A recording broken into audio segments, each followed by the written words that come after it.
Hi, and welcome to this webinar series. And today I have with me T.G. Taylor. He is one of my very good friends and an ally, and I love to get financial advice from T.G. So we're here to talk about the transition ashore from a career at sea and moving into a shoreside. So let's talk about what that looks like from a financial standpoint and what should we be thinking about and preparing for. Hey, Christine, thanks a lot for having me on today.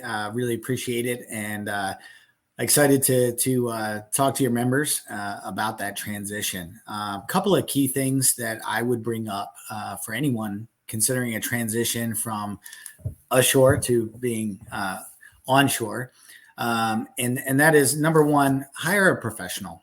If you're not working with a professional advisor already, professional financial planner, then you should be.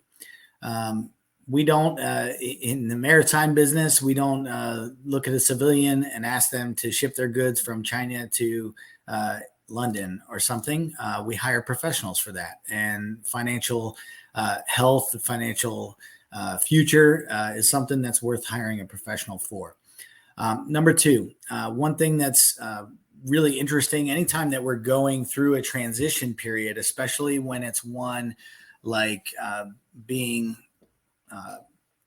offshore and coming onshore, is very similar to a transition that I went through, having been in the military for 20 years. Right, it's a transition that kind of turns your whole life upside down. Right, you're sleeping in a different place. You're living in a different city. You're worried about a car that you weren't thinking about when you were off floating in the sea. And maybe your job duties are probably very significant too. So I tell you, the first thing is to have a little patience and give yourself a little grace in that transition. And that's not just financial advice. That's just personal advice, having gone through that transition and knowing that it's not an easy thing to do. Second is we're going to have a real change in our budget, moving from being on the water to being ashore.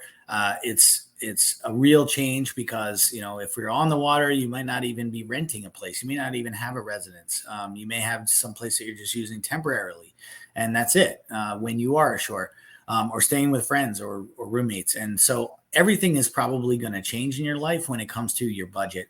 And so what I recommend to people when they're looking at their budget is to not just add up their bills, because that really won't tell you where all of your money is going.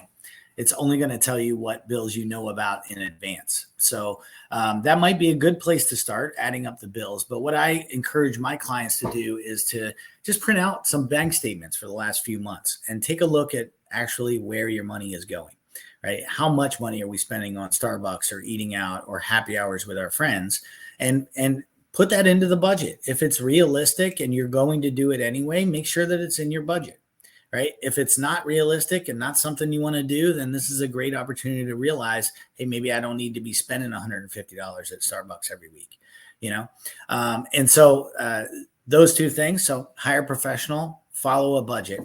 Now, when it gets into our financial planning, there is one critical item that, according to the Certified Financial Planning Board, is absolutely critical to anyone in their prime earning years, and that is protecting your number one asset.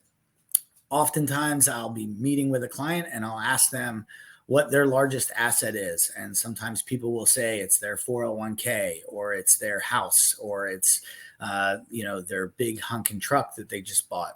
And the truth is that is not their largest asset. With about 99% of people out there, their largest asset is their ability to earn an income. And protecting that income is the first step in any sound financial plan. So I think of long-term disability insurance as protecting that number one largest asset. Long-term disability insurance, oftentimes employers will provide you with some group benefit. In about 90% of cases, that means 60% of your income is covered by your long-term disability, and your employer is paying for that 60% coverage. Now, that might seem like, oh, if I really had to, I could live on 60% of my income. And that might be true for 3 months, 6 months, or even a year. But I can tell you that if your illness or injury prevents you from working for more than a year, 60% of your income is not going to allow you to meet all your monthly requirements and still make those big ticket items that we're saving for, like retirement, like vacation home, like mansion and a yacht that we want someday. Those things are not going to be possible anymore. So the first recommendation I have for anybody is to apply for and get some individual long-term disability insurance, the maximum that you can get. And just some FYI around there, women are more expensive for disability insurance. Men are less expensive for disability insurance. The way that I explain that to my clients is that women are smarter and they go to the doctor more often. So they have more opportunities to find out that they're sick. Men are not so smart and we don't go to the doctor as often. And that's why our life insurance is much more expensive than women's, because we die sooner. So that is the next thing that I would look at. And then the rest of things, there's a couple of things that are specific to this industry that I've run into personally with some of my clients. Some people working in the maritime industry are not U.S. employees. They might be U.S. citizens. They might be citizens of another country. And so understanding how your contract is while you are at sea and understanding how that may change when you come ashore is really important, okay? Because that really, you're going to fall under whatever tax laws are pertinent to you as an employee. So if you're an employee, a U.S. employee, then you're going to fall under U.S. tax laws. I've had some clients who were not U.S. employees, but were living in the U.S., and that caused some serious complication in their planning. And then moving ashore, we ended up having a significant change in income, and then a significant change in taxes, and then a significant change in what types of accounts we could have, because the laws are different. So that's another key consideration when you're thinking about moving onto firm ground in that transition. The last thing that I'd like to mention, and again, a professional would be able to walk you through this in great detail, and that is making sure that we're being tax efficient with our saving for retirement. Now, it's really easy in our society of immediate gratification to look at a 401k contribution and say to myself, I want the tax write-off now, and to make traditional 401k contributions because you want to deduct that income from your annual income so you don't pay taxes on it. I would tell you that I think that is a very large mistake in about 99.9% of cases. Much better to pay taxes on it now by making Roth contributions to your 401k or to your individual retirement accounts, having a Roth IRA, and then allowing that money to grow without tax for years and years and years, and being able to then access all of that money without paying a penny of taxes on it. Now, sometimes people will try to use some math with me and say, well, I've done the math. And I'll tell you that a couple of things kind of make the math moot. Okay. And that is, number one, we are in the lowest tax environment that we've been in more than 50 years. And that tax environment is unlikely to stay with us for an extended period of time. So what does that mean? That means that 10, 20, 30 years from now, we're probably going to be paying higher tax rates per given income. Okay. Number one. Number two, most people's income, as they gain more experience and expertise in their field, is going to go up. And that means that their own tax bracket is going to be going up along the way. It also means that their lifestyle is going to increase. So when they're 27 years old and they decide that they want to have $10,000 a month in retirement, well, that's going to look a lot different when they're 37 and are now married and have kids, and now their family is spending $20,000 a month. Okay, so just understand that those changes are going to happen. And I'm a firm believer that saving money, paying the tax on it now while it's small, so that we don't have to pay the tax on it later, is a great advantage to my clients and to anybody who's thinking seriously about their financial planning. Teach, thanks so much for this advice. I love that you it really simply for us. Start with hiring a professional, and then follow a budget, understand what the tax laws are and their implications, get disability insurance, and then circle it all back to talk to a professional. And so I know in my own life, I enjoy keeping a budget now and seeing where my money's going, because I also track it coming in, right? And so I can see where my money's coming in from. I can see where my money's going. And it's something that I kind of enjoy doing at the end of the month. And and so I hope that people can find a way where they're not scared of their financial situation, and they have a great opportunity to build up a good nest egg while they're sailing. And so if they even have to take a time off before they land that job ashore, hopefully they can and feel confident in that. Absolutely. And some great points that you brought up there, Christine, that I'd like to reinforce. Number one, what you were referring to there around the budgeting is really what I like to say is give each dollar a job.